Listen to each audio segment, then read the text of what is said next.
Hi, I'm Koller. I teach here in the June immersion program for college students and in the continuing education student program throughout the year.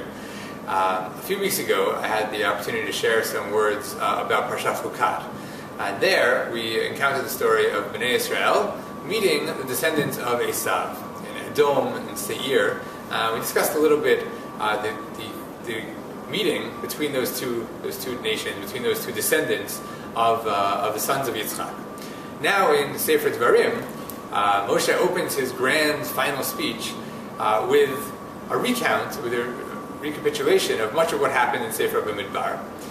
Chapter 1, he explains why it is that they're not yet in the land of Israel. He reminds them of the story of the spies, the story of the Meraglim, and in an interesting twist that's different from what we found in Sefer Bamidbar, he says that because of the story of the spies, he himself will not be leading them into the land of Israel. A tragic detail, a tragic ending to that story, setting the stage for his valedictory address now, explaining that they're going to be going in, but he won't be joining them.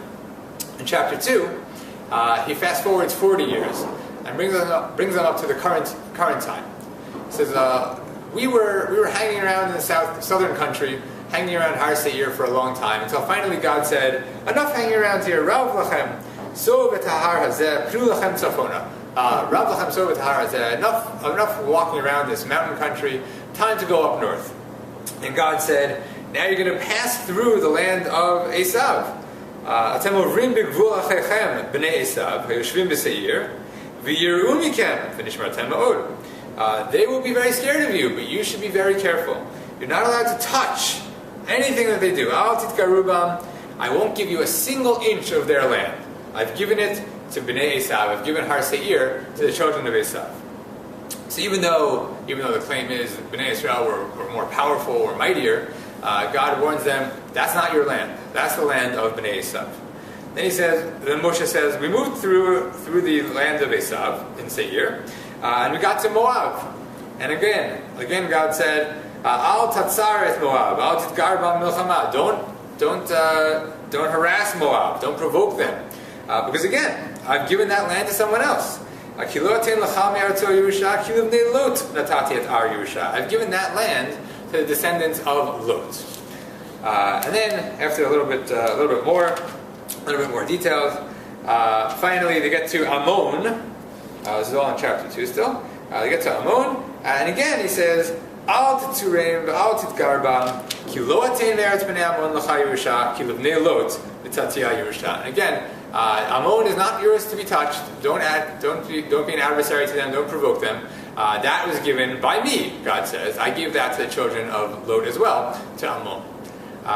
This has to bring us back to the covenantal story back in Bereshit. The three lands that are singled out that God said, I gave those to other people. He gave them to the children of Lot, to Moab and Ammon, and to Esav, to the children of Yitzchak, the ones who were not chosen. In other words, what God and what Moshe are saying here is that you will get your land. You will get, of course, Eretz Canaan. You're on your way there right now. That's going to be your land. But the same reason that that's your land, that God's giving it to you, these are not your lands. And you have the same right to Eretz Canaan that they have to Eretz Moab, Eretz Bnei Ammon, and Eretz Seir.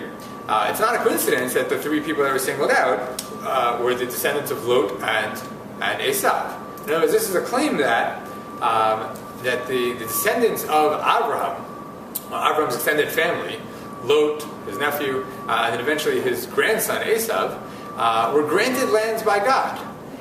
One might even say that the only reason that Bnei Yaakov are allowed to have Canaan is because Bnei Esav and Bnei Lot have their lands. In other words, someone had to get Canaan, but someone had to get Seir. By Esav taking Seir, that paved the way, that opened the way for Bnei Yaakov, Bnei Israel, to have Canaan. That point seems to be made later on, although relatively soon, chronologically, by Yoshua. At the very end of Sefer Yoshua, Yoshua also offers a sort of summary of the history of Bnei Israel. And this is a passage that's familiar to us from the Haggadah and Pesach. I took Abraham from the other side of the river, and I walked him around the entire land of Canaan. And and I gave him a lot of descendants, and gave him Yitzchak. V'atein li Yitzchak et Yaakov et Esav. And I gave Yitzchak 2 children, Yaakov and Esav. And at this point in the story, it's not clear. Yoshua is standing in Eretz Canaan, telling Bnei Israel that they have Canaan, but it's not clear in this point of the story why they should have Canaan rather than Esav. Yitzchak, after all, has 2 children. V'atein li Yitzchak et Yaakov et Esav. V'atein li Esav et Har Seir l'Reshet Oto. V'Yaakov v'anav yirdu Mitzrayim. And I gave Esav Har Seir, that should be his territory, and Yaakov and his children went down to Mitzrayim, and of course are now re-entering the land of Canaan. I'll just mention one other text in passing, and leave you to think about it. The story all the way back in Bereshit, where Yaakov meets Esav, which I had the opportunity to mention a few weeks ago regarding Parashat Chukat, where Yaakov sends messengers to Esav and says, I'm going back to Canaan. Here I am. Here's where I've been. Here's what I've done. Here's what I've accomplished. Here's what I've become. And Esav comes to meet him. Now, if a look at the map shows that Yaakov didn't have to send messengers to Esav. Esav is down south in Har Seir. Yaakov easily could have skirted Esav's territory, never met him, never encountered him, and simply slipped into Canaan unseen. But there seems to be something important about Yaakov meeting Esav, about Yaakov confronting Esav and saying, Esav, where do you live now? Do we agree? You live in Seir? If you agree that you live in Seir, and at the end of that story, Esav returns to Seir, if we agree that you live in Seir, then I'm going back to Canaan. Then I have the rights to Canaan. The flip side of that Moshe emphasizes in our parsha, is that Bnei Israel have to recognize and respect the territorial rights of the other peoples. Say, just like I have Canaan, and I don't want you trampling on my rights to Canaan, I have to respect the rights to Moab, to Ammon, and especially to Har Seir. That belongs to Esav. That's not to be touched by Bnei Israel. Shabbat Shalom.